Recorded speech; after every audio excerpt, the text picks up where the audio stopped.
Second part का मुरली। तुम बच्चों के लिए इस रक्षाबंधन का बड़ा महत्व है। प्रतिज्ञा की जाती है, हम सभी पतित नहीं बनेंगे। अब तुम पावन बनते हो। सिर्फ तुम पावन कुमारियों को ही हक है राखी बांधने की। भाइयों को सदैव पवित्र रहने के लिए राखी बांधनी है और इन गृहस्थियों में प्रतिज्ञा करानी है पवित्र रहने की पवित्र रहने की। कहते हैं ना, पतित पावन आओ। तो जो गायन है वे प्रतिज्ञा कराते हैं। पतित से पावन बनो, बाप आकर प्रतिज्ञा कराते हैं। शिव जयंती के बाद है रक्षाबंधन। होली माना ज्ञान धारणा। होली भी ज्ञान की है धुरियाँ और होली दोनों इस समय के हैं। होली अर्थात पवित्र बनो, धुरियाँ है तो पतित पावन बाप ही आकर बच्चों को समझाते हैं। जो जीते जी मरते हैं उनमें भी मातेले और सौतेले होते हैं। मातेले का हिसाब किताब जरूर बाप के पास होगा। बाप जरूर बच्चों को सब कारोबार, मिल्कियत आदि को जानते होंगे। मातेले वह है जिनका बाप से पूरा लव रहता है। मातेले भी नंबरवार होते हैं। सौतेले भी नंबरवार हैं। कोई कपूत कोई सपूत भी होते हैं। शिव जयंती की भी संगम युग पर होती है। संगम को भी टाइम देना चाहिए। जैसे लीप मानते हैं, लीप मास कहते हैं, फिर लीप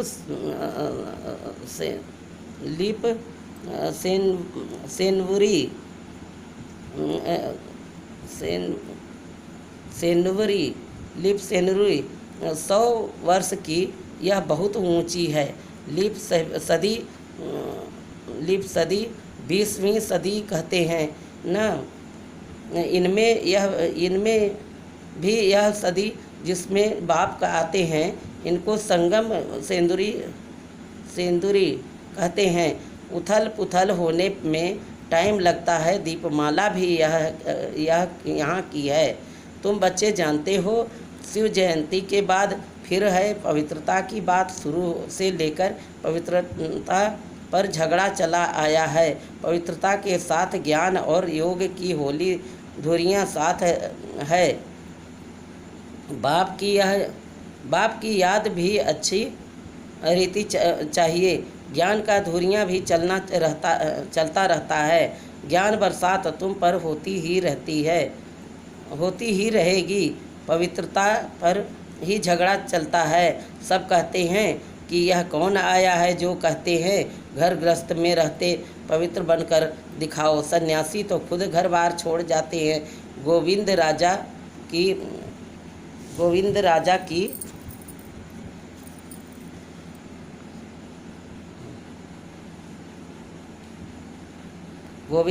की भी कहानी है।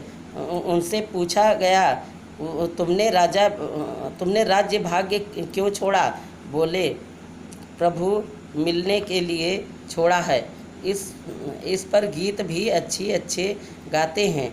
यहाँ तो गृहस्थ व्यवहार में रहकर पवित्र रहना है।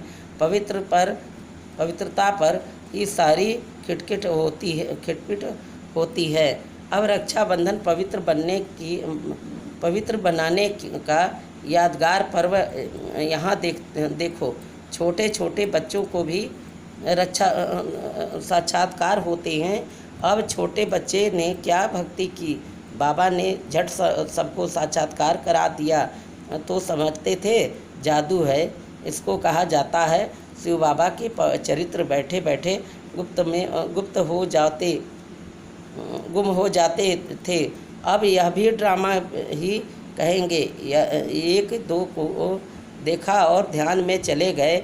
यह सब चरित्र पिता परमात्मा के हैं, श्री कृष्ण के नहीं। कृष्ण का नाम ले सारी बदनामी की है। भागवत में क्या क्या लिख दिया है। श्री कृष्ण सतयुग का प्रिंस उसने चीर हरे यह किया। ऐसे चरित्र को चरित्र तो गाए नहीं जाते।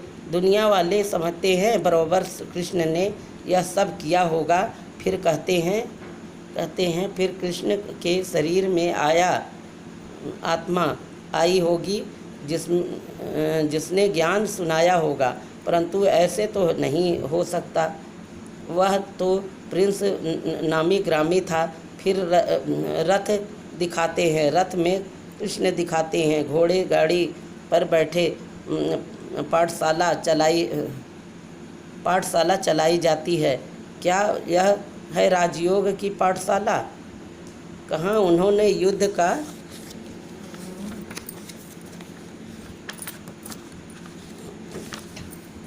युद्ध का मैदान दिखाया है, और कहाँ तुम्हारी यह है माया पर जीत पाने की युद्ध। तो तुम बच्चों को रक्षाबंधन पर समझाना है। रक्षाबंधन अर्थात पतितों को पावन बनाने के लिए स्वयं परमपिता परमात्मा आए हैं।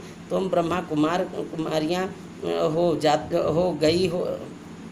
ब्रह्मा कुमारियाँ हो जो गाई हुई है।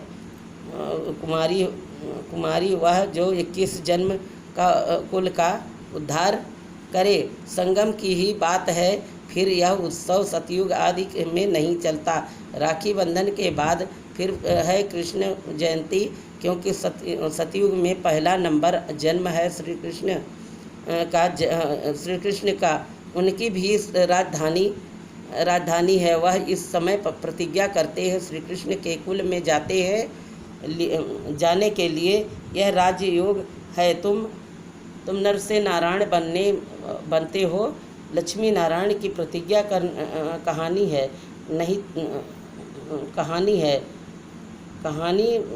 लक्ष्मी नारायण की जीवन कहानी है। नहीं, बाप ने समझाया है। राधे कृष्ण सो लक्ष्मी नारायण की जीवन कहानी है। कृष्ण का जन्म दिन मनाते हैं। अच्छा, नारायण जयंती कहाँ कारण हो गया? कहाँ नारायण जयंती कहाँ कारण होगा ना? राम को कृष्ण से ऊपर त्रेता में दिखाया है। वह 14 कला सारा खेल ही मूंझा हुआ है। महत्व सारा यहाँ का है।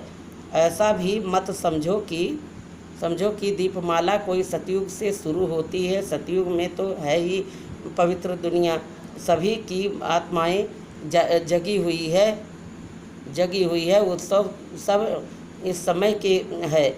अभी तुम सबकी बायोग्राफी को जानते हो। शिव बाबा स्वयं आकर के बच्चों को कहते हैं कि अब पवित्र बनो, तुम आत्माएं मैली हो गई हो।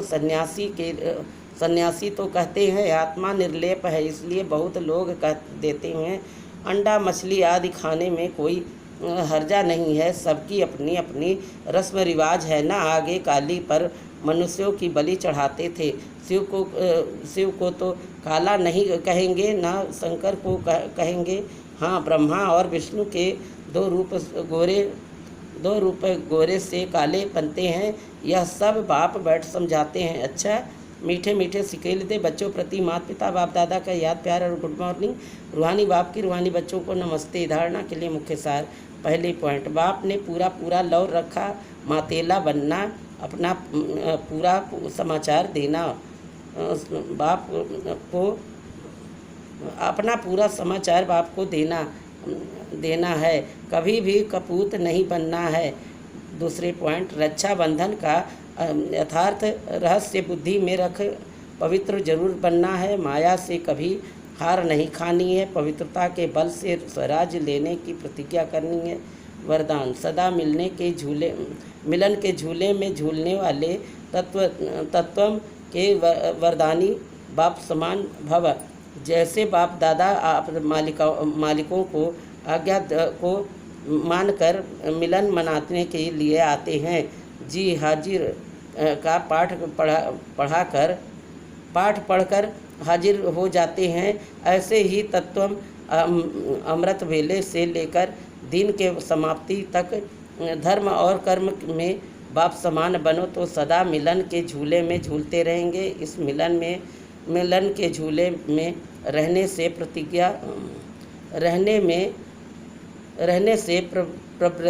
प्रकृति और माया दोनों ही आपके झूले को झुलाने वाले दासी बन जाएंगे। सर्व खजाने आपके इस श्रेष्ठ झूले का श्रृंगार बन जाएंगे। स्लोगन: सदा ब्रह्मा बाप की भुजाओं में समाये रहो तो सेफ्टी का अनुभव करेंगे। ओम शांति। ओम शांति।